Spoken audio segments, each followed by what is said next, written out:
हमने तो पूछा था कि शूद्र क्या है, बताएं शूद्र क्या है ये सरकार, अब तो बता दें शूद्र क्या है। मैं समझता हूँ ये भारतीय जनता पार्टी के वो लोग हैं जो बाबा साहब का दिया हुआ संविधान नहीं मानते, जो बाबा साहब भीमराव अम्बेडकर जी ने संविधान दिया है उस संविधान को बदलना चाहते हैं, कि जिन्हें समाज को बराबरी नहीं लाना है, राम राज्य नहीं लाना है। और मैंने कई बार कहा कि जो राम राज्य वही समाजवाद है। ये वो लोग हैं जो घबरा रहे हैं, वो लोग हैं जो सबको बराबर नहीं देखते हैं, ये वो लोग हैं जो हर एक को हक और सम्मान नहीं देना चाहते हैं। जाति जनगणना समाज में जो एक दूसरे के प्रति भारतीय जनता पार्टी समय समय पर भेदभाव पैदा करती है, खाई पैदा करती है, वो खाई खत्म होगी।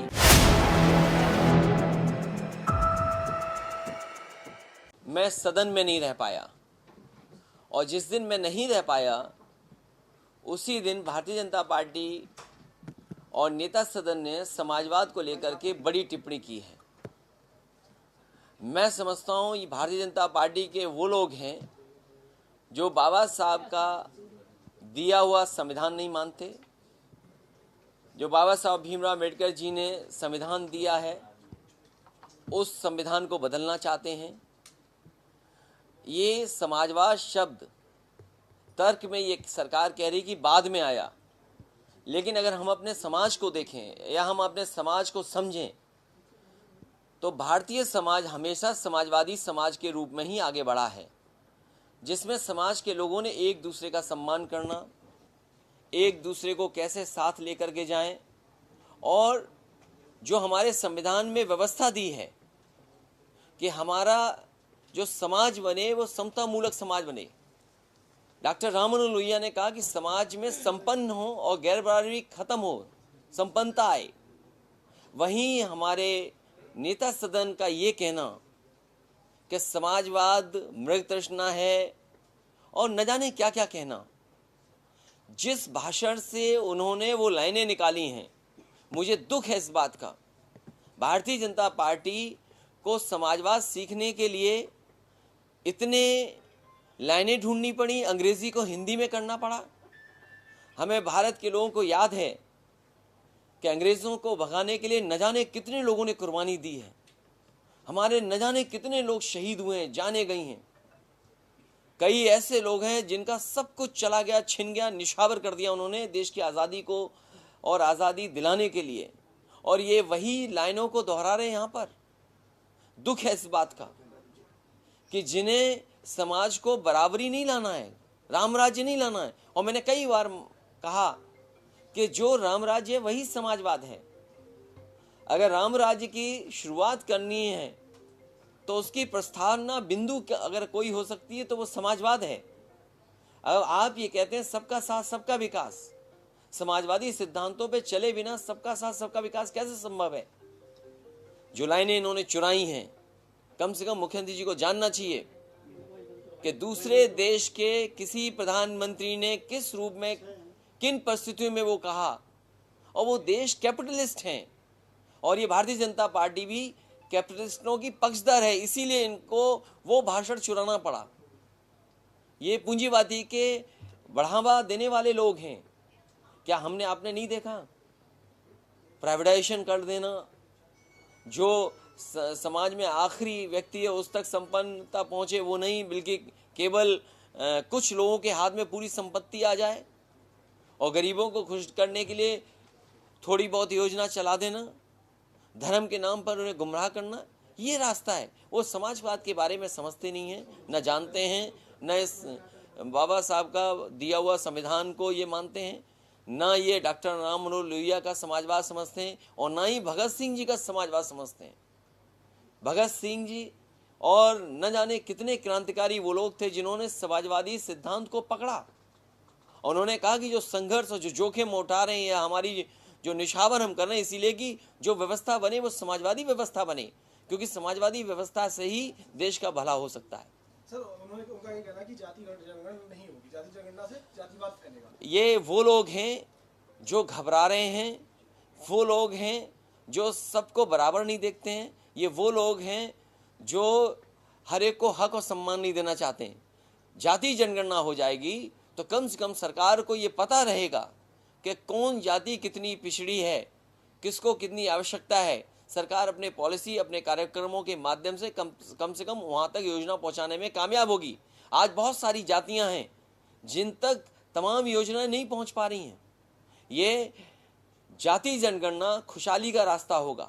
जाति जनगणना समाज में जो एक दूसरे के प्रति भारतीय जनता पार्टी समय समय पर भेदभाव पैदा करती है, खाई पैदा करती है, वो खाई खत्म होगी। सर, एक जो सवाल ये था लिस्ट कि है 56 यादव वाली लिस्ट है, अभी तक भाषण टेबल नहीं चल हुई। रहा था, उसमें सीधे तौर पर आपको टारगेट किया गया और कहा गया कि हत्याएं करवा रहे हैं संरक्षण देकर। प्रयागराज की घटना की बात चल रही थी, उसमें मुख्यमंत्री जी ने भाषण दिया, उसमें कहा गया कि हत्याएं नहीं करवाई जाएंगी हमारे राज्य में। देखिए, ये सुरक्षा देना ये सरकार की जिम्मेदारी है। सुरक्षा व्यवस्थाएं, सुरक्षा का माहौल आम जन में पैदा हो, ये सरकार की जिम्मेदारी है। यहाँ जितने विधायक इस सदन में हैं, अगर किसी ने सुरक्षा दी है तो वो सरकार ने सुरक्षा दी है। जितने भी लोग यहाँ पर सुरक्षा मांगते हैं वो सरकार से सुरक्षा मांगते हैं। अगर जान गई है, उन बहादुर सिपाहियों के बारे में जो सरकार कह रही है, वो सरकार की जिम्मेदारी से सुरक्षा देना। सरकार को ये बताना चाहिए कि चूक कैसे हुई, सुरक्षा कर्मियों की जान कैसे चली गई, उनका इंटेलिजेंस क्या कर रही थी, उनके जो साथ सुरक्षा कर्मी चल रहे थे उन्होंने समय समय पर सरकार को क्या रिपोर्ट दी। और जो इंटेलिजेंस फेलियर है, जो उनकी वजह से घटना हुई है, इसका आरोप विपक्षी पार्टी पर नहीं लगा सकते। ये वो लोग हैं जो समय समय पर विपक्षी नेताओं की सुरक्षा कम करते हैं। समाजवादी पार्टी के तमाम हमारे विधायक हैं जिनकी सुरक्षा कम की इन्होंने, तो आखिर सुरक्षा कौन देता है? सरकार। और हमारा संविधान, हमारा सरकार ये जिम्मेदारी लेती है कि वो सुरक्षा प्रदान करेगी। इसलिए इस सवाल से सरकार भाग नहीं सकती। सदन में क्या झूठ बोला जा रहा है? आपने एक लिस्ट मांगी, वो लिस्ट अभी तक टेबल नहीं की गई। देखिए, सरकार सच्चाई को लेकर के सामने नहीं आना चाहती। पहले तो मुख्यमंत्री ने कहा कि 46 में 56 हो गए, एक ही जाति के हो गए। अपनी बात को बढ़ावा देने के लिए उन्होंने दूसरी तरफ इशारा किया, कहा कि इनसे पूछ लीजिए। ये वही मुख्यमंत्री जी तो हैं जो ताड़ना का मीनिंग बता रहे थे, शिक्षा। मुझे लगता है मुख्यमंत्री जी को शिक्षा लेकर के, ताड़ना लेकर के सही सूची जारी करनी चाहिए। अध्यक्ष जी, आज विशेष अधिकार होने के नोटिस में 6 अधिकारियों को दोषी पाया गया। वो उस समय तत्कालीन मुख्यमंत्री श्रद्धेय नेताजी थे, तो वॉकआउट करने के पीछे भाजपा बता रही थी उस समय उनकी सरकार थी, इसलिए बहाना। ये भारतीय जनता पार्टी को समझना चाहिए, समाजवाद हमारे लिए बड़ी बात है। क्या मुख्यमंत्री ये बताएंगे? और आपने तो सदन की कार्रवाई देखी होगी, जब मैंने संसदीय कार्य मंत्री जी से पूछा कि किस अंग्रेजी स्पीच को मुख्यमंत्री जी ने हिंदी में पढ़ा है, क्या वो बता पाई थी? वो बता पाए थे क्या? क्या संसदीय कार्य मंत्री बता पाए थे क्या? क्योंकि ब्रिटेन की जो महिला प्राइम मिनिस्टर थी, उन्होंने किस बारे में कहा, वो कैपिटलिस्ट के पक्षधर थे, इसलिए उन्होंने कहा था। मार्गरेट थैचर की स्पीच है ये, जो स्पीच है ये मार्गरेट थैचर की है, उन्होंने पार्लियामेंट में कहा। और ये बताइए, मार्गरेट थैचर की स्पीच को हिंदी में लिख करके लाए, शर्म नहीं आती इन लोगों को कि सोशलिज्म के बारे में क्या शब्द रखते हैं? ये हमारे प्रस्तावना में हम शपथ लेते हैं तो सोशलिज्म हमारे लिए बाबा साहब का बनाया हुआ संविधान महत्वपूर्ण है। हमारे लिए डॉक्टर राममनोहर लोहिया ने जो रास्ता दिखाया वो महत्वपूर्ण है, नेताजी ने जो रास्ता दिखाया वो महत्वपूर्ण है, भगत सिंह ने जो क्रांतिकारी आज़ादी लड़ाई में जो कहा कि हमारा समाज को कोई दिशा दिखा सकता है तो समाजवादी विचारधारा दिखा सकती है, नेताजी ने जो रास्ता दिखाया वो हमारा समाजवाद का। याद कीजिए, जेपी ने यही तो आंदोलन कहा था कि हम संपूर्ण क्रांति की तरफ जा रहे हैं, जिस समय महंगाई, भ्रष्टाचार और संविधान की धज्जियां उड़ रही थी। डॉक्टर राममनोहर लोहिया ने सप्त क्रांति का आह्वान किया, और ये लोग जो क्या भाषा बोल रहे हैं सोचिए समाजवाद के लिए। इसलिए हमारे लिए समाजवाद महत्वपूर्ण है। समाजवादी विचारधारा से ही समाज में खुशहाली आ सकती है, एकता आ सकती है। ये कहते हैं we the people of India, फिर हिंदू मुसलमान का झगड़ा कौन करा रहा है? अगर आज सदन में बहुत सारे लोग कहते हैं कि we the people of India, हम भारत के लोग हैं, लेकिन राजनीति के लिए हम जाति में भी हैं। हमें कुछ भी कह दोगे आप, पूजा नहीं करने दोगे। हमारा अगर घर होगा तो उसको गंगा जल से नहलवाओगे आप। हमने तो पूछा था कि शूद्र क्या है, बताएं शूद्र क्या है ये सरकार, अब तो बता दे शूद्र क्या है। इसलिए हमारे लिए ये मुद्दे बड़े हैं, जाति जनगणना हो और सरकार बताए कि इस तरह की भावना क्यों रखती है दूसरे विपक्षी लोगों के लिए। तो मुख्यमंत्री कह रहे रामराज पहले भी था, आज भी और आगे भी रहेगा। देखिए, मैं समाजवाद को सवाल उठा रहे हैं। समाजवादी पार्टी लगातार इस प्रयास में रहेगी कि किस तरीके से देश में परिवर्तन हो, नई सरकार देश में बने। और ये जो स्पीच है जरूर पत्रकार साथियों आप भी पढ़ लेना, मार्गरेट थैचर की है speech. What are the lesson then we have learn from the last 30 years, कुछ लेकर के सोशलिज्म को लेकर के उन्होंने कहा है। Yes, copy paste. Sir Mohan Bhagwat ji ने जो है वो धार्मिक ग्रंथों की समीक्षा की बात कही है। तो मैं उस पर कुछ नहीं कहूंगा, लेकिन सरकार को शूद्र वाली भाषा जरूर बतानी चाहिए, शूद्र की परिभाषा जरूर बतानी चाहिए। अब सदन खत्म होने जा रहा है, मैं आपके माध्यम से। और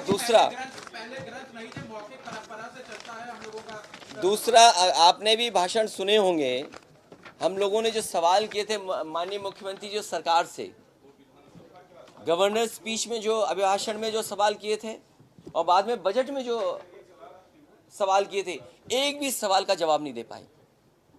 एक भी सवाल का जवाब दिया हो तो बता दीजिए आप।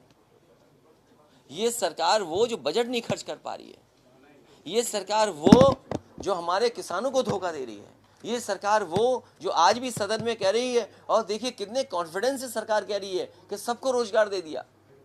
बेरोजगारी दर क्या 4.2%। इसका मतलब ये हुआ कि हर गांव में रोजगार नौकरी की भरमार है, कोई बेरोजगार गांव में नहीं बैठा। ये भारतीय जनता पार्टी का सपना है क्या? ये सच्चाई है? ये सरकार सवालों का जवाब नहीं दे रही है और सरकार पीछे हट जाती है जब कभी उससे सवाल पूछा जाए। विशेषाधिकार हनन का क्या नोटिस जारी करेंगे? क्योंकि कह रहे हैं आप लोग कि सदन में लगातार झूठ बोला जा रहा है। उसके लिए जो सदन में व्यवस्था है, इस सदन का समय तो मैं समझता हूँ आज ही खत्म हो रहा है, सुनने में आ रहा है। और सरकार नहीं फेस करना चाहती विपक्ष को। जब कभी सदन शुरू होगा 46 में 56 इस पे जरूर सरकार से सवाल और जवाब मांगा जाएगा। सर वो कह रहे हैं वो सरकार वर्ड व्यवस्था सही है, बीजेपी लोग कह रहे हैं वर्ड व्यवस्था सही है। सर आपने जो कहा था कि मुकदमे वापस लिए हैं सीएम या डिप्टी सीएम पे, उस पर सीएम ने अपने अभिभाषण में कहा कि ऐसा कुछ भी नहीं हुआ, कोई भी मुकदमे वापस नहीं लिए। पूरा देश जानता है, इलेक्शन कमीशन की वेबसाइट पर देख लीजिए कि कितने नेता सदन पर मुकदमे थे, और मुकदमे वापस लेने का काम पहले मुख्यमंत्री हैं जिन्होंने अपने मुकदमे वापस लिए। ठीक है सर, थैंक यू। बहुत धन्यवाद। और हम लोगों ने तो माफियाओं की सूची मांगी कि भाई टॉप 10 टॉप 100 दे दीजिए, कम से कम माफियाओं की टॉप 10 टॉप 100 सूची जो जारी करे प्रदेश। और पत्रकार साथियों आप पुराना निकाल करके देख लीजिए, ये पहली बार नहीं लिस्ट मांग रहे हैं हम, पिछले 5-6 साल से लिस्ट मांग रहे हैं। क्यों नहीं दे रहे सर ये लोग? इसलिए नहीं दे रहे हैं क्योंकि वो जानते हैं कि कुछ लोग उनके भी आ जाएंगे उसमें।